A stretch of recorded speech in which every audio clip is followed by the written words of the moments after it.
Comment on peut vivre ensemble si chacun évolue dans son petit monde sans jamais se croiser?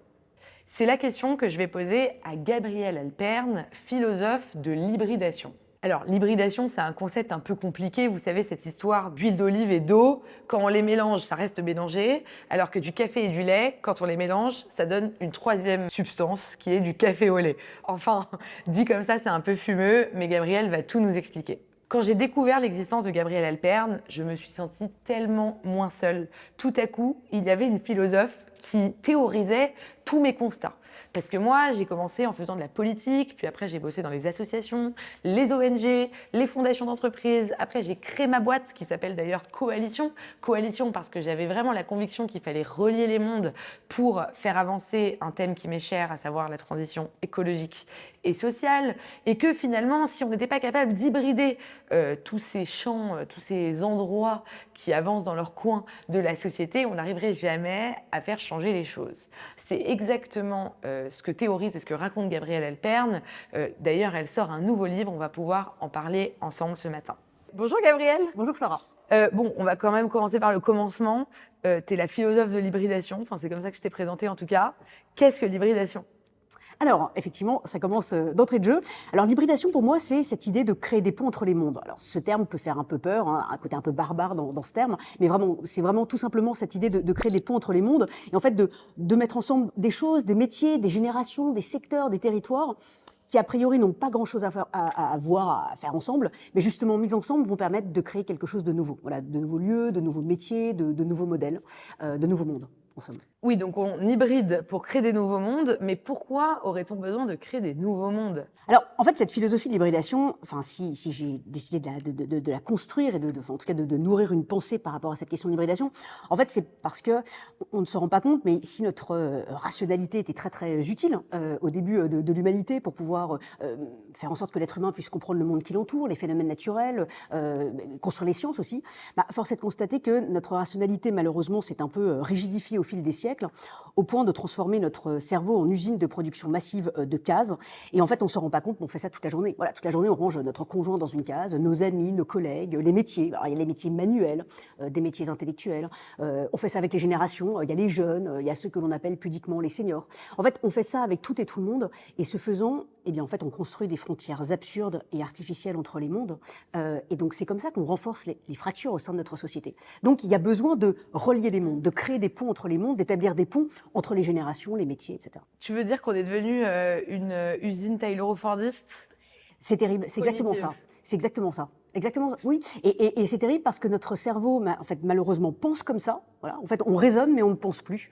Et en fait, encore une fois, c'est comme si on divisait le corps citoyen en morceaux et que l'on crée, encore une fois, voilà, des frontières absurdes et qui n'ont pas lieu d'être entre les êtres, entre les mondes. Donc, voilà, l'hybridation, c'est pour ça que c'est une philosophie. Mais pour moi, c'est pas juste un concept, c'est un vrai projet de société. Alors, j'ai adoré ton livre Créer des ponts entre les mondes, que j'ai lu en une journée.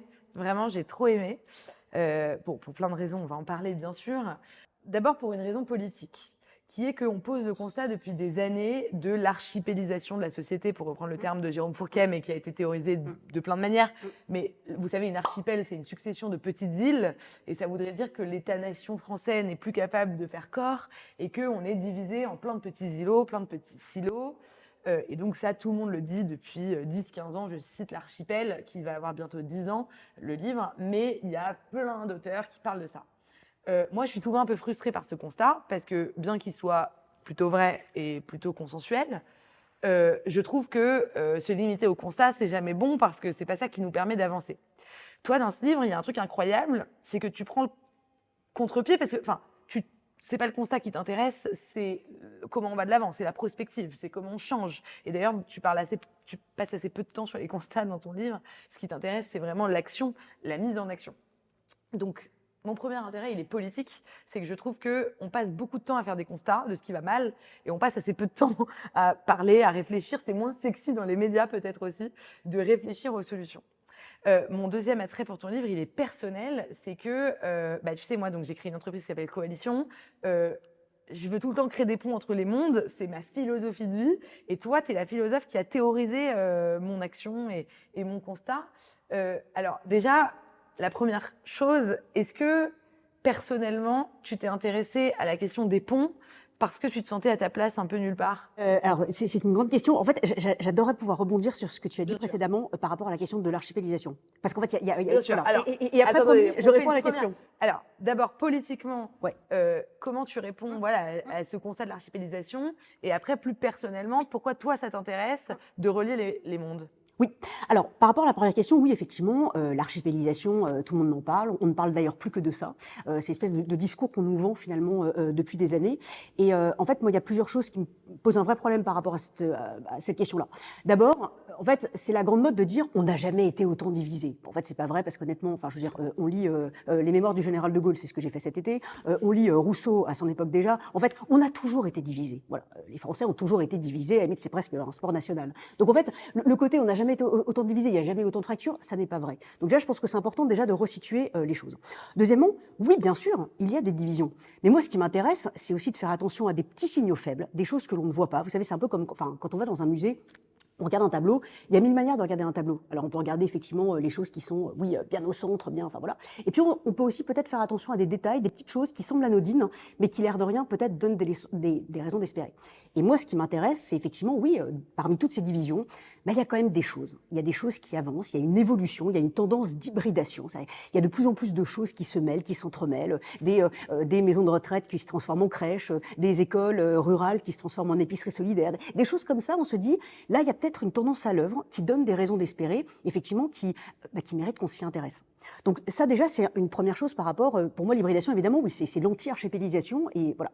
Deuxièmement, je trouve que bon, se satisfaire d'un constat, c'est pas très intéressant. En plus, Albert Camus disait que celui qui désespère ses contemporains est un salaud, et effectivement, malheureusement, il y a beaucoup de salauds autour de nous. Donc moi, ce qui m'intéresse justement, c'est de me dire, mais finalement, très bien, oui, il y a des choses qui vont mal, mais comment on fait en sorte que ça aille bien? Et c'est là d'ailleurs la responsabilité du philosophe. Le philosophe, il n'est pas là seulement pour faire des leçons de morale, pour dire le bien, le mal. D'ailleurs, on a enfermé malheureusement le philosophe dans ce rôle-là. C'est un rôle qui est vraiment pas intéressant. Moi, ce qui m'intéresse, c'est construire une pensée et une pensée pratique. Voilà, une philosophie pratique, pas seulement la théorie, les grands concepts abstraits pour se faire plaisir, mais concrètement, comment est-ce qu'on fait pour pouvoir changer un petit peu les choses? C'est cette philosophie de l'hybridation. Alors maintenant, et donc c'est pour ça qu'effectivement dans mon livre, je donne plein de solutions concrètes. Des solutions pas que j'ai inventées, mais alors certaines effectivement que j'ai finalement imaginées, mais d'autres et beaucoup que j'ai pu voir sur le terrain, dans tous les quatre coins de la France. Et c'est vraiment ce livre, c'est aussi mon récit finalement de ce tour de France et mes conversations avec plein de Français de plein d'horizons qui font des choses, mais qu'on regarde jamais, qu'on ne remarque jamais. D'ailleurs, des Français qui s'épuisent un peu parce que finalement, ils mettent une énergie de dingue pour essayer d'apporter des petites solutions. Enfin voilà. Sauf que c'est soit cassé par le système, soit ça rentre pas dans les cases, soit voilà. Donc moi j'ai voulu vraiment mettre un coup de projecteur sur cette solution et me dire finalement comment est-ce que ces petites initiatives locales, individuelles ou collectives à petite échelle Peuvent créer une politique, en fait. Peuvent créer une politique. Et en tout cas, une nouvelle manière pour la France de se penser. Voilà. Alors, on a une vision très descendante de la politique. Oui. Et toi, tu proposes en fait une vision très ascendante. Oui. T'es pas la seule à proposer ça. Comment ça se fait qu'on n'arrive pas à voir les choses de ce côté-là? Effectivement, et d'ailleurs, ce qui est intéressant pour revenir aux politiques, c'est que mes travaux de recherche, donc ça fait près de 15 ans maintenant que je travaille sur cette question de l'hybridation, et depuis maintenant des années, je fais donc ce tour de France à la rencontre de plein de Français. Ce qui est intéressant, il y a un certain nombre de personnalités publiques, privées, qui souhaitent me rencontrer. Je remarque, ce qui est intéressant, c'est que concernant le politique, ce sont presque systématiquement des élus locaux. Évidemment, parce que oui, à l'échelle d'un territoire, voilà, comment est-ce que cette hybridation, elle prend forme? À l'échelle nationale, effectivement, c'est beaucoup plus compliqué parce que ça ne rentre pas dans les cases. Et c'est là où, effectivement, il y a un vrai sujet de cette administration centrale. Finalement, on se dit, mais est-ce que son rôle, maintenant, malheureusement, ne s'est pas transformé finalement en une espèce de fabrique de normes? Voilà, donc elle se donne un moyen d'exister, c'est sa raison d'être. Voilà, on fabrique de la norme toute la journée, on fabrique des cases toute la journée. Et en fait, le drame, c'est que à chaque fois qu'il y a une bonne idée, on se dit, génial, hop, on décline sur toute la France. Ouais, mais à partir du moment où on dit décline, un truc qui décline, ça porte bien son nom. Donc la question maintenant, c'est comment est-ce qu'on se réconcilie avec la notion de singularité? Voilà, c'est vraiment, l'hybridation, c'est cette philosophie de la singularité, de la proximité aussi. Et quand je dis singularité, c'est aussi parce que, à l'heure où on n'arrête pas de nous bassiner toute la journée avec la question de l'identité, Je trouve que la singularité est une notion beaucoup plus intéressante, qui fait finalement justice à ce que chacun est, mais en même temps laisse la possibilité d'une métamorphose, d'une transformation permanente. Et je pense que c'est important de se rappeler que ce qui est vrai ici n'est pas forcément vrai là. Et ce qui est vrai dans une coopérative d'agriculteurs à la pointe du Oui, bien Finistère sûr. n'est absolument pas vrai sur la Côte d'Azur. D'ailleurs, c'est ce Et qu'on a vu dans la crise des agriculteurs, c'est Oui. qu'ils se plaignent des normes de Bruxelles parce que, pour avoir pas mal échangé avec eux l'année dernière, on impose des normes qui sont complètement hors sol à des réalités de terrain qui sont C'est très ça, différentes. oui. Et donc ça crée une injustice géographique presque. Voilà. Et si c'est Paris qui décide ou Bruxelles qui décide, mais effectivement, en fait, on perd le sens des choses. Donc c'est vraiment... De la singularité. Oui, exactement. Et du travail, et du métier, et de ce que l'on fait, et voilà. L'hybridation, moi, ça me parle beaucoup parce que je te dis, mon travail, c'est de fabriquer des coalitions. Mais ça peut paraître un peu conceptuel pour certaines personnes. C'est quoi le plus bel exemple d'hybridation que tu as observé? Alors, tu en cites plein dans le livre, il faudra acheter le livre pour avoir tous les exemples, mais c'est quoi celui que tu voudrais nous raconter?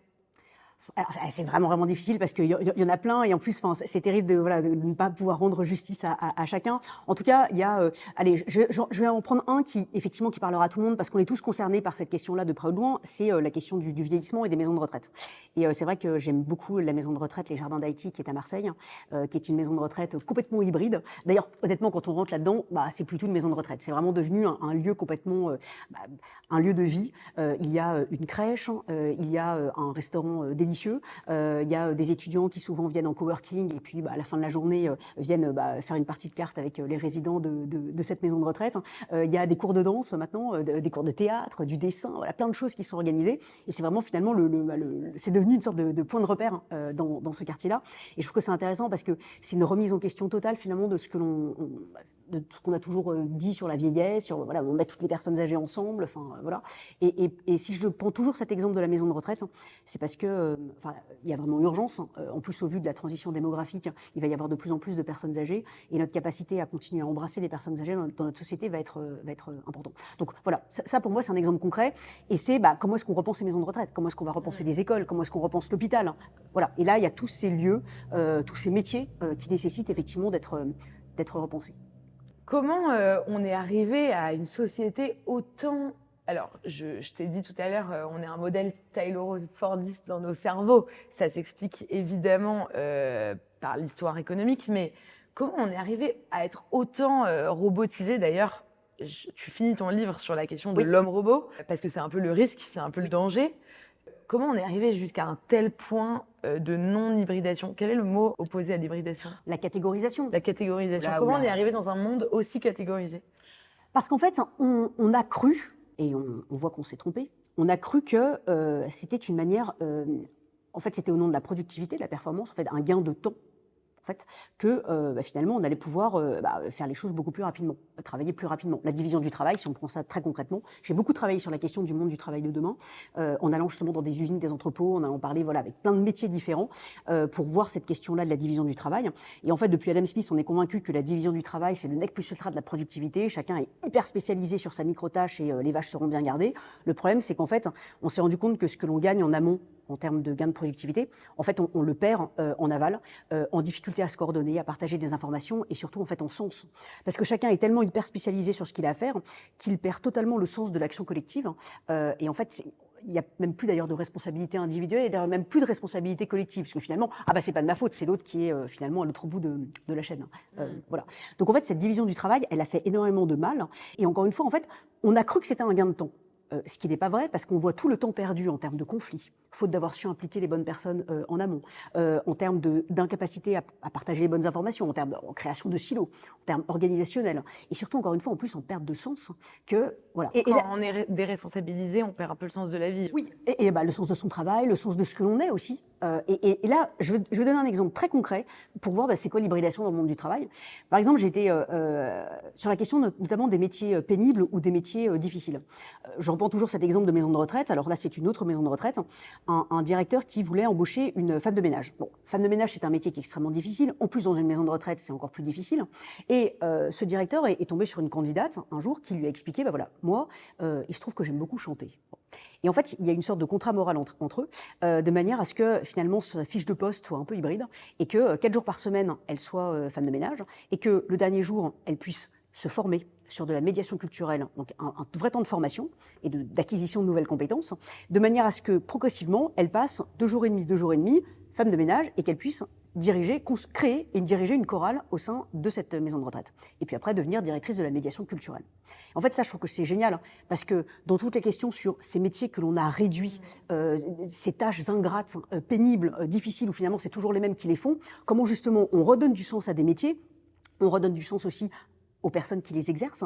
Et ce que j'ai trouvé super intéressant, parce que je me suis entretenue avec cette femme de ménage directrice de la médiation culturelle, et elle m'a expliqué qu'en fait, le regard des résidents de l'EHPAD sur elle avait complètement changé, le regard de ses collègues avait complètement changé, le regard aussi des familles des résidents avait complètement changé, et même son regard sur elle-même avait complètement changé, parce que finalement, voilà, elle n'était pas que femme de ménage, elle faisait plein d'autres choses. Voilà. Et ça, je trouve que c'est intéressant sur comment est-ce qu'on repense les métiers, comment on repense son travail. Tu parles beaucoup d'un problème de langage et de langues qui sont parlées langues différentes selon les mondes dans lesquels on évolue.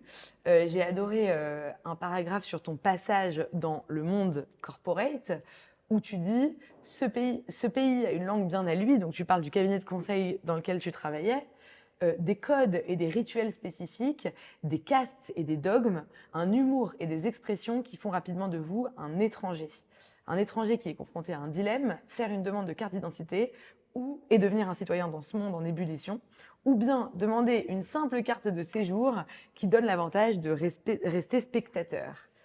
Le problème du langage, c'est un vrai problème. En plus, tu cites tous les mots corporate, on va faire un nouveau staffing, enfin, c'est assez rigolo dans le monde du travail, mais en fait, dans tous les mondes, il y a un vocabulaire et des codes dédiés. Comment on fait, avant tout, face à ce problème de langues différentes ? Alors, oui, effectivement, c'est ce que je raconte dans mon livre. Je suis particulièrement sensible à cette question parce que je raconte aussi dans mon livre le fait que j'ai travaillé dans différents cabinets ministériels et j'étais notamment conseillère pour la prospective et les discours. Donc, j'ai dû à peu près écrire 2000 discours en 4 ans. Et justement, pour pouvoir écrire ces discours, je me suis entretenue avec plein de communautés de professionnels différents. Et effectivement, j'étais vraiment très interpellée en fait, par les mots utilisés, par le vocabulaire. Il y a vraiment un jargon technique, il y a vraiment une langue effectivement, qui est posée, que je trouve intéressante. J'ajoute juste une chose que je trouve très amusante, c'est qu'en fait, alors il y a des grandes théories sur les peuples, les cultures, nationales, enfin voilà.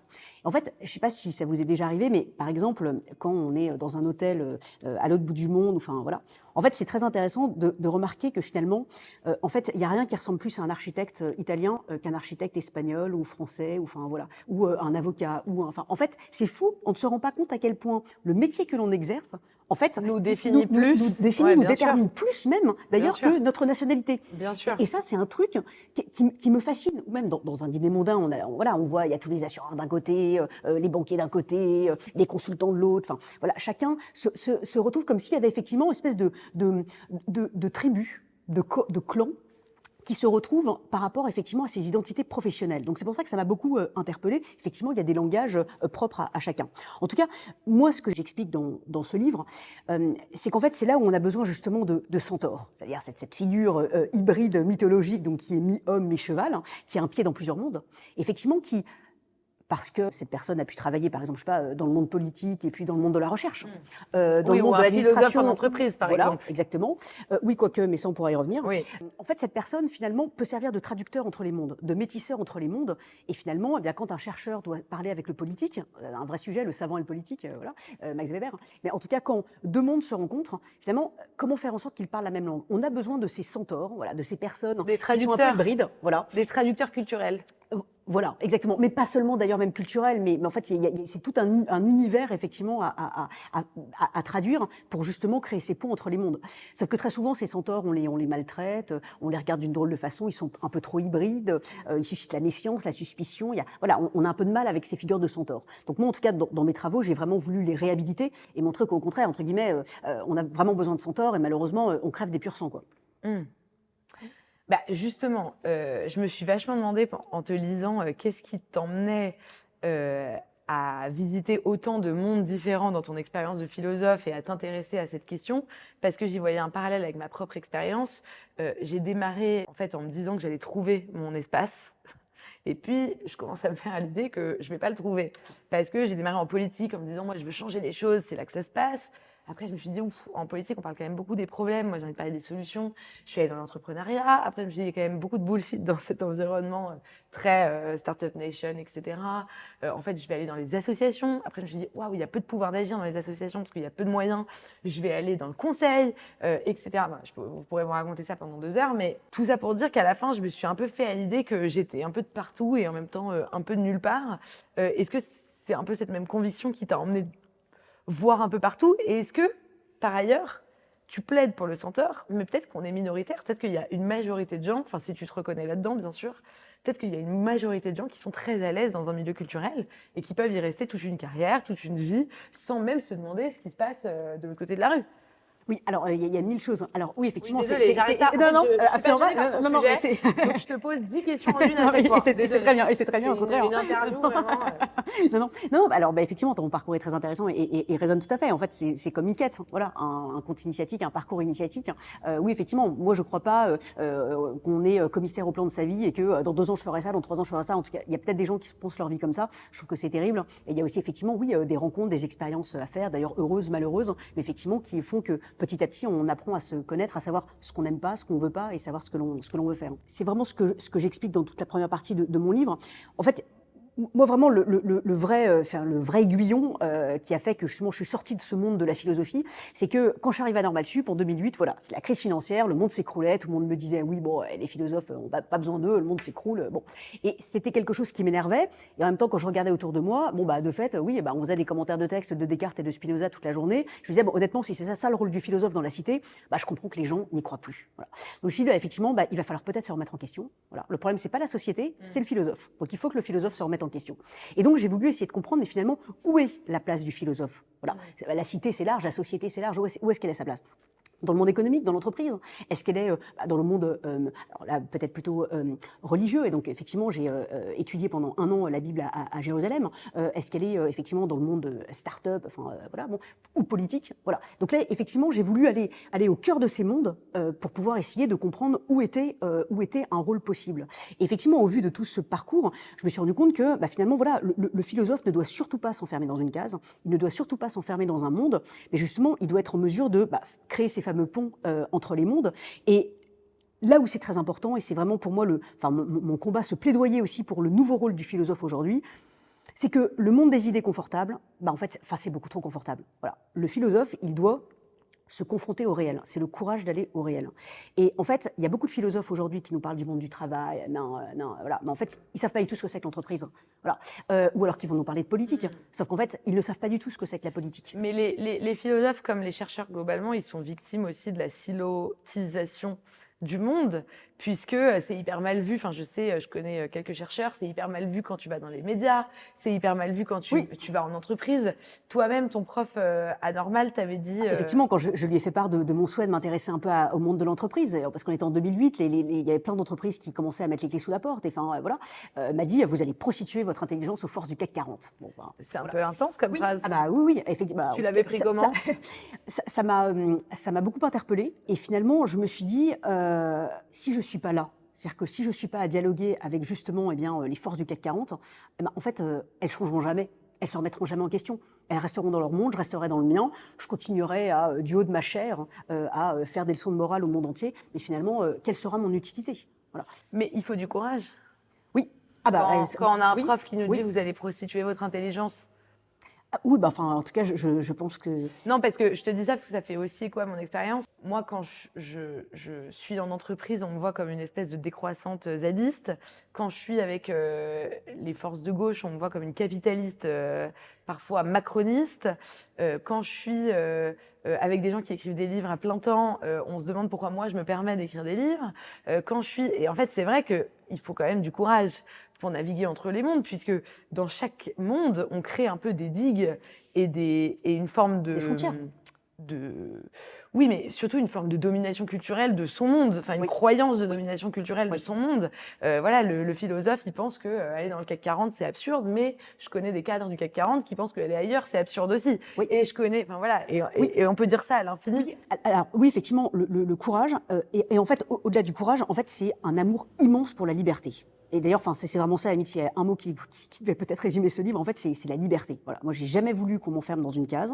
Enfin, c'était tentant. mais j'ai jamais voulu que l'on m'enferme dans une case. J'ai fait en sorte d'ailleurs de ne pas m'enfermer moi-même dans une case. Alors effectivement, oui, bien sûr, il y a beaucoup de sacrifices. Il y a un prix à payer. Oui, oui, ça bien sûr, hein, oui, parce que forcément, quand on parle depuis quelque chose, ça rassure tout le monde. Quand on, voilà, moi j'ai fait le choix justement de ne pas représenter quelque chose, de ne pas représenter une institution, de ne pas être le porte-parole d'un intérêt ou d'un autre, parce que justement, moi, ce qui m'intéresse, c'est pas un intérêt particulier de chercheur ou d'une institution, de laboratoire de recherche ou d'un parti politique ou d'une entreprise, ça ne m'intéresse pas, mais c'est effectivement, oui, un combat pour la liberté, montrer que, enfin, à la fin, et ça, j'inscris vraiment mes travaux, notamment dans la philosophie d'Hannah Arendt, c'est en fait, ce qui définit l'être humain, c'est fondamentalement sa liberté. Voilà, c'est ça ce qui fait que, face à tous les totalitarismes, face aux angoisses par rapport aux nouvelles technologies, par rapport à plein de choses, les angoisses politiques qu'on peut avoir, en fait, l'être humain, il est fondamentalement libre.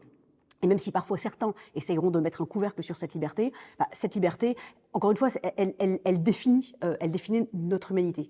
Donc si on n'est pas sans cesse, justement, tu disais tout à l'heure, oui, mais il y a des gens qui sont très confortables dans leur monde. Mais en fait, qu'il le reste. Mais en fait, derrière tous ces grands mots, c'est cette curiosité. Voilà, c'est juste sortir de son petit monde et s'intéresser à l'autre. C'est en ça que la philosophie de l'hybridation, c'est aussi une éthique de la relation à l'autre. C'est tout simplement avoir le sens de l'autre, le sens de l'altérité. Voilà.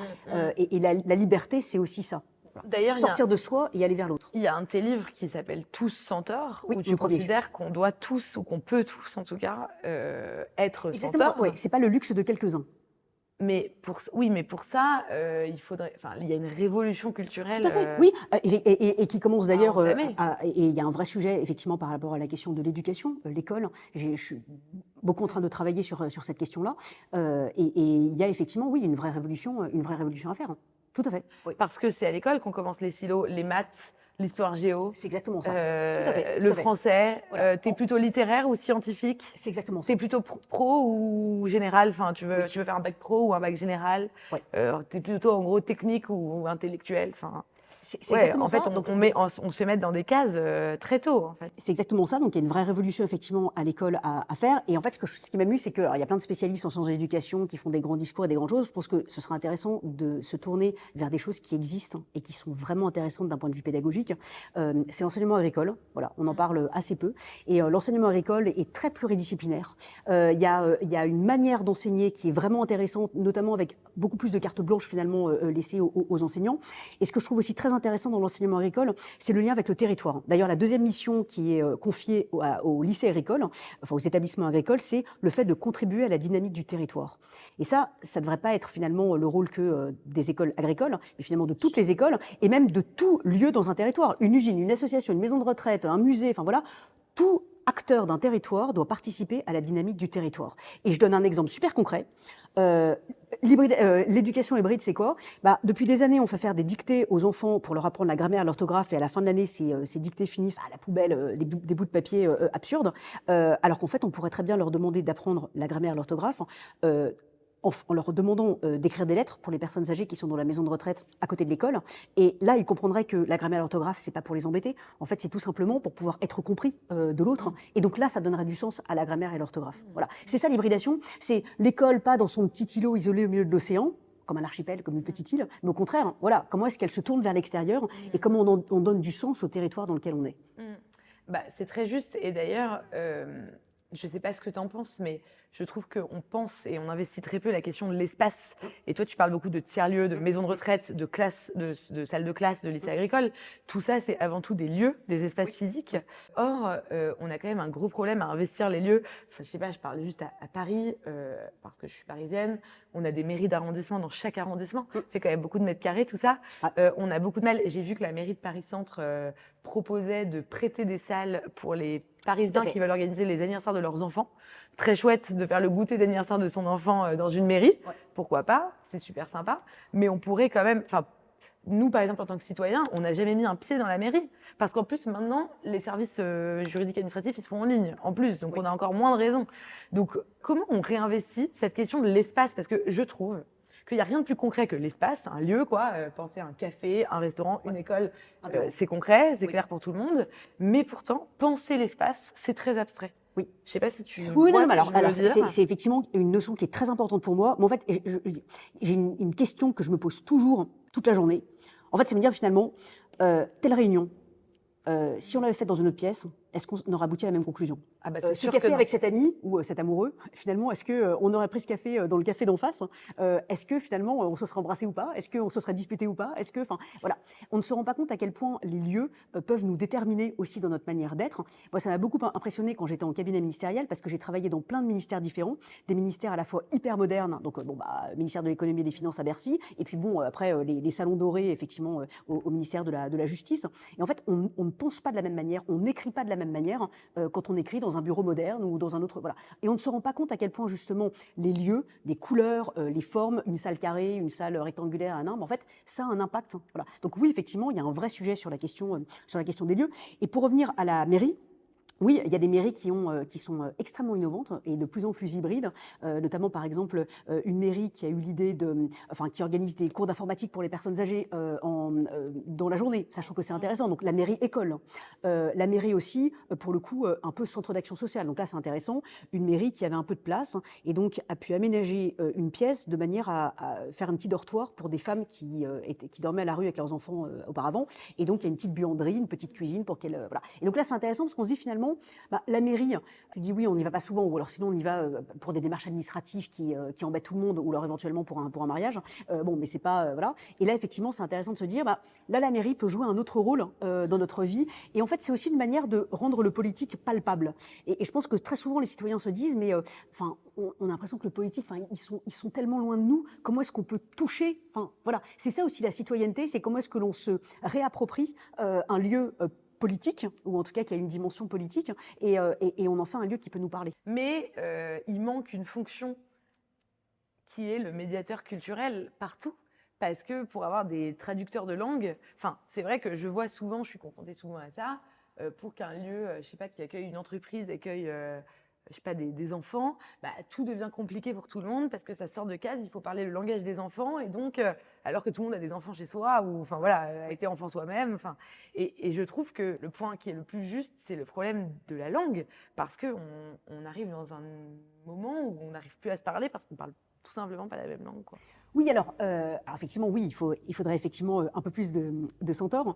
Mais en fait, Oui, c'est ça. Et comment... Oui, mais c'est quoi la fiche de poste d'un centaure? non, non, alors justement, il faut surtout pas une fiche de poste de Oui, ben centaure. voilà, Non, mais parce que déjà, là, on fait des c'est- fiches c'est- c'est de refaire- poste quand on emploie quelqu'un, tu vois. Non, parce que ce sera encore refaire une autre case. Et enfin voilà. Non, la question, c'est pour ça que c'est tous centaures. En fait, c'est quelque chose qui est très démocratique. C'est-à-dire tout le monde peut être un centaure. C'est-à-dire que mon directeur juridique, si j'ai envie qu'il puisse comprendre ce que c'est que les questions d'innovation, et voilà, en fait, il va falloir peut-être qu'il se forme effectivement à plein de sujets d'innovation. Mon directeur commercial, si j'ai envie qu'il puisse un peu avoir le sens de la recherche, du temps long en un an, et peut-être qu'il va falloir qu'il aille parler avec mon directeur de la recherche. Et ces formations croisées, ces formations, je trouve qu'on sous-utilise la formation professionnelle, ou d'ailleurs même on l'utilise mal, fait des choses un peu absurdes. Et je pense que là, il y a un vrai levier d'action pour pouvoir créer des centaures. Quand tu dis aux politiques qu'on sous-utilise la formation, ils t'expliquent qu'ils investissent dans la formation depuis Oui, des années, qu'ils font que ça, rien que ça. sauf qu'en fait, Moi, j'ai essayé et c'est pas très... Ce sont pas, très souvent, pas les résultats que voilà. tu cherches. Très souvent, ce ne sont pas les bonnes formations pour les Ah bonnes non. personnes. Ah La ouais. personne n'est pas préparée à recevoir bien la sûr. formation et donc elle le voit comme une corvée, ou alors elle n'a pas choisi Les sa formation. espaces de formation Voilà. aussi, parce que bon, Effectivement, on il y a pourrait un en vrai. parler. Voilà. Ouais. Mais pour revenir à la question de la médiation culturelle,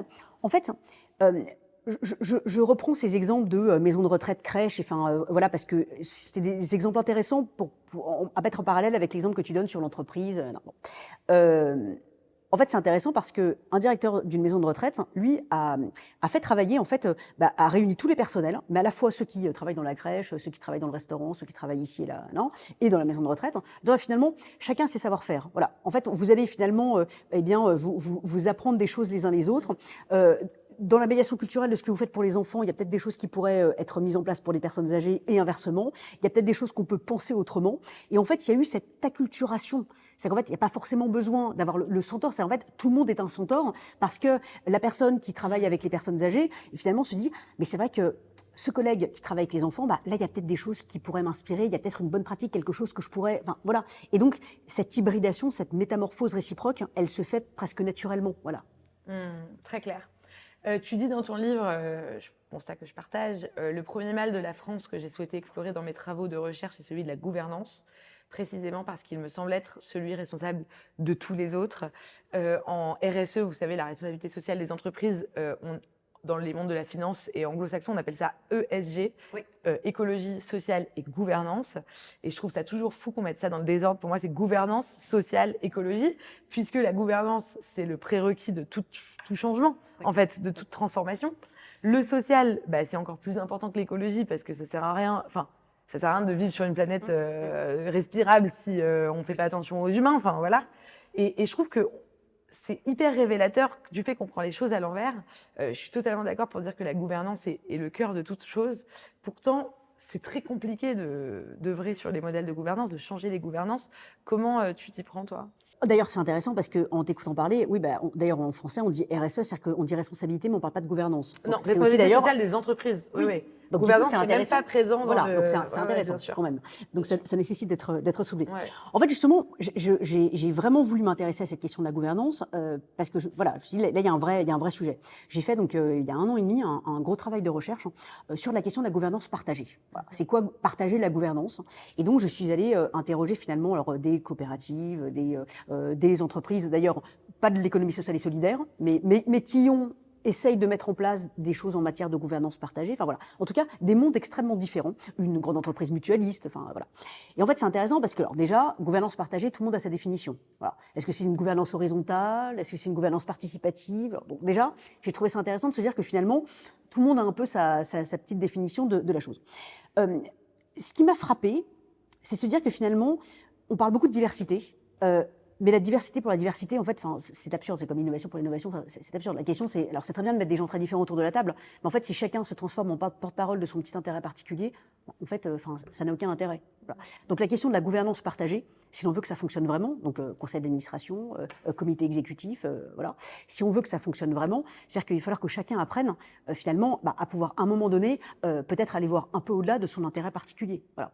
Mais en fait, on peut s'autoriser ça. C'est-à-dire que je peux avoir le sens de l'intérêt général et un tout petit peu momentanément oublier mon intérêt particulier si j'ai la conviction que parmi les gens autour de la table, en fait, les gens vont déjà comprendre et eux ne pas oublier mon intérêt particulier. C'est-à-dire qu'en fait, chacun peut un peu lâcher du lait sur son intérêt particulier si on sent que... On comprend le sens de l'intérêt général. Exactement. Enfin, collectif. Exactement. Et ça, c'est vrai, par exemple, dans une start-up. À un moment donné, la manière dont on va inclure ses clients, la manière dont on va inclure ses fournisseurs, les prestataires, la manière, ou une entreprise, voilà. Finalement, toute la chaîne de valeur, il faut à un moment donné qu'il y ait cette gouvernance partagée. D'ailleurs, je suis convaincue que si on veut que l'écologie puisse vraiment, vraiment prendre corps et qu'on puisse effectivement vraiment aller plus loin, en fait, c'est comment est-ce que je traite mes clients, comment je traite mes salariés, comment je traite mes fournisseurs, mes prestataires, comment je traite le territoire dans lequel je suis, et puis après plus loin, effectivement, la nature qui est éventuellement autour de moi.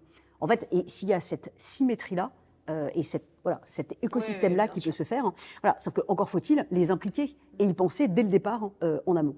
C'est très juste parce que je trouve qu'on a carrément perdu le sens de ce que voulait dire l'intérêt général, c'est-à-dire qu'on ne sait même plus très bien le définir parce qu'on n'est plus capable de faire la somme aussi des intérêts particuliers, enfin de voir le lien entre les deux, ouais, bien sûr. Et alors juste une chose, c'est que quand tu dis on n'est plus capable, mais ce qui fait vraiment réfléchir, c'est que Rousseau au XVIIIe siècle, nous avons des peintres, des physiciens, des géomètres, des astronomes, mais nous n'avons plus de citoyens.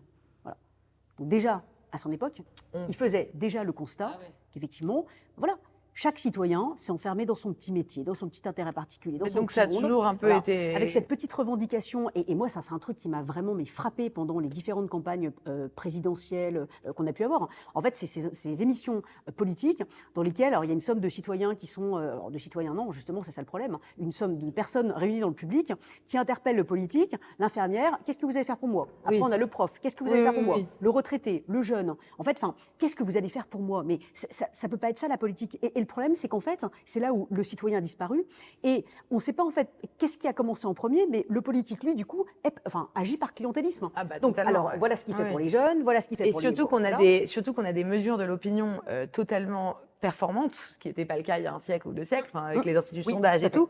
Donc, on peut faire une addition. Comment je fais pour avoir 51%, quoi, 50,1%? Exactement. Donc, je vais flatter ces groupes-là et je vais monter comme ça. Juste sa position d'intérêt particulier. C'est un gros problème. Voilà, c'est un gros problème. Alors... Et on le voit bien, d'ailleurs, voilà, à l'échelle des différents mois là, qui se sont écoulés, les différentes élections, effectivement, la difficulté, se dire, bon, voilà, est-ce que là, aujourd'hui, le sujet, c'est la France, ou est-ce que c'est un intérêt particulier ou un esprit partisan qui doit l'emporter sur le reste? Alors, dernière question. j'observe que les organisations qui ont une gouvernance horizontale, donc partagée, beaucoup en intelligence collective, en décentralisé, etc., ont beaucoup de mal à grandir et à être grandes, quoi. Ça reste en général des petites associations, des petites structures. Et la décision devient assez dure à prendre souvent. Et les gouvernances qui sont très verticales, très autoritaires, enfin en tout cas descendantes, ont beaucoup moins de mal à devenir grandes, voire hégémoniques. D'ailleurs, sur la question des partis politiques, on remarquera que les partis qui ont fait plus de 5% à la présidentielle de 2022 étaient ceux qui sont carrément au nom d'une personne, que ce soit Emmanuel Macron, Marine Le Pen ou Jean-Luc Mélenchon, ils tiennent leur appareil politique et on voit leur appareil politique qu'à travers eux. Alors que ce soit les Républicains à droite ou les écolos à gauche ou le Parti Socialiste, ça tient sur une classe politique plus grande. Comment on fait pour équilibrer dans une gouvernance le vertical qui permet d'être grand et l'horizontal qui permet d'être partagé? Tout d'abord, il y a une première question dans tes questions qui est la question du passage à l'échelle. Est-ce qu'on doit toujours passer à l'échelle? En fait, au sens où, est-ce qu'on doit toujours grossir, grandir? Voilà. Est-ce qu'on a toujours besoin d'être un mastodonte? Moi, je crois davantage aux coalitions, pour te faire plaisir, aux hybridations, au sens où on ne peut pas faire tous les métiers du monde. En revanche, on peut faire tous les mariages improbables du monde, tous les partenariats du monde. Et je crois davantage à l'hôtel, au restaurant, à la cantine collective, public-privé, et privé hyper concurrentiel, qui finalement se disent « Allez, on va réunir de biodéchets pour faire de la méthanisation et produire ensemble de l'énergie parce qu'il y a une crise énergétique. » Voilà. Plutôt qu'une espèce d'énorme mastodonte, on se dit… qui serait capable de tout faire, exactement, bien sûr. Voilà. Et donc je crois davantage… d'ailleurs que l'on fait souvent. Donc le côté il faut grossir à tout, en fait non. Et d'ailleurs, ce qui est intéressant, c'est que ce qui est vrai dans le monde économique, effectivement en termes d'entreprise, en fait on le retrouve également dans le monde politique, parce que Athènes, 5e siècle avant Jésus-Christ, ça marchait très bien la démocratie, ce sont eux qui l'ont inventé, mais en fait ça marchait très bien parce qu'il y avait 500 citoyens, que les femmes et les étrangers, effectivement, ne votaient pas. Ouais. Voilà. Mais ça marchait parce qu'ils étaient 500. Donc forcément, oui, c'est sûr que c'est plus facile. Je pense qu'il y a un vrai effet effectivement, de taille qui est important, parce que en fait c'est pas anodin pour une raison toute simple, c'est que en fait, un drame, et d'ailleurs dont souffrent beaucoup de gens dans le monde du travail, en fait, c'est le fait que c'est la question de l'interchangeable. C'est qu'en fait, leur fiche de poste, cherche un plombier. Personne n'est irremplaçable, ça m'a toujours rendu dingue cette phrase. Je cherche un comptable, toi ou un autre. Voilà. En fait, à partir du moment où on donne le sentiment à quelqu'un qu'il est interchangeable, en fait, il n'a absolument pas envie de faire quoi que ce soit. Et je me suis entretenue récemment avec une jeune fille bénévole qui était hyper impliquée depuis toujours dans plein d'associations. Je lui ai dit, mais qu'est-ce qui fait, quel est votre secret, l'engagement, qu'est-ce qui fait que vous, voilà, c'est une question d'éducation, de culture, voilà. Elle me dit non, mais c'est juste que partout où j'ai été, on m'a dit, on m'a donné le sentiment que j'étais comme un barreau d'une table, voilà, un pilier d'une table, et que finalement, si j'étais pas là, le truc allait s'écrouler. Voilà. Et donc, le sentiment de se dire, oui, j'existe. Oui. Voilà. Donc, je pense que sur la question du citoyen, sur la question de l'entreprise, c'est important. Donc, le côté du gros pour être gros, non, ça, je trouve que c'est complètement absurde. Après, la gouvernance partagée, ça ne veut pas dire qu'il ne faut pas incarner, et à un moment donné, il ne faut pas que quelqu'un, effectivement, puisse être soit responsable, parce qu'à un moment donné, il faut quand même une responsabilité. Oui, en fait, aujourd'hui, ça tue le leadership souvent, parce qu'on est un peu aux prémices de ça. Exactement, tout à fait. Donc, il faut trouver ces espèces, effectivement, de juste milieu pas simple, avec à la fois, on va effectivement impliquer le plus grand nombre de parties prenantes pour pouvoir essayer de trouver de prendre la décision la plus juste. Après, in fine, effectivement, il y a quelqu'un qui prend cette décision, oui, parce qu'il est responsable, soit d'ailleurs devant la loi, quand le chef d'entreprise, ou voilà. En tout cas, il est responsable et il va prendre et incarner d'ailleurs cette décision. Mais il saura que cette décision est la plus juste possible, puisqu'il aura impliqué finalement le plus grand nombre de parties prenantes. Comment, pour finir très rapidement, comment on avance comment on devient soi-même un centaure? Alors, pour avancer vers une société hybride. Oui, et c'est pour ça, pour le coup, quand je dis que c'est un projet de société… On quitte son boulot tout de suite et on va bosser à la ferme. Non. Sauf si on bosse déjà à la ferme, on va bosser dans le CAC 40. Non, alors ça n'est pas ça, et c'est là, du coup, c'est en tout cas un projet de société qui est pleinement démocratique, c'est que chacun a effectivement son rôle à jouer là-dedans. Non, il ne s'agit pas de quitter son travail, mais en tout cas de se former aussi à autre chose, d'être curieux. C'est Elias Canetti, qui est vraiment l'un de mes maîtres à penser, l'un des plus grands intellectuels du XXe siècle, qui disait… La vie, c'est un éternel rétrécissement. Voilà. Et de ce fait, il a raison. Hein. Une compétence, un métier, c'est un éternel rétrécissement aussi. Une formation qu'on a eue, c'est un éternel rétrécissement. Mais on peut lutter, on peut résister contre ce rétrécissement, il dit, en élargissant sans cesse la base. Et pour élargir la base, je reprends ces mots, il faut jeter son encre le plus loin possible. Donc jeter son encre le plus loin possible vers ce que l'on ne connaît pas, vers des livres qu'on n'a pas l'habitude de lire, vers des métiers qu'on n'a pas l'habitude de connaître. Vers, voilà, il y a une étude récemment qui a montré qu'il y a plein d'enfants en France qui ne savent pas la différence entre une courgette et un concombre. Bon, là, à un moment donné, cette question de la curiosité et comment est-ce qu'on introduit un stage obligatoire dans une exploitation agricole pour tous les élèves de 3e, je pense que ça ferait du bien, effectivement, pour pouvoir réconcilier, là aussi, créer des ponts entre les mondes, entre le monde de l'agriculture et la société. Et ben, pour conclure, je crois que tu me fais penser, moi aussi, à mon tour, je vais citer Hannah Arendt, qui dit cette phrase: le grand isolement, c'est de s'entourer de personnes qui pensent comme vous. Donc, commencez par aller essayer de parler, de dialoguer avec des personnes qui, de prime abord, ne pensent pas forcément comme nous. Je crois que c'est un conseil essentiel pour réenchanter la politique, qui est quand même un peu l'objectif du moment. Merci de nous avoir suivis et n'oubliez pas que la politique nous appartient.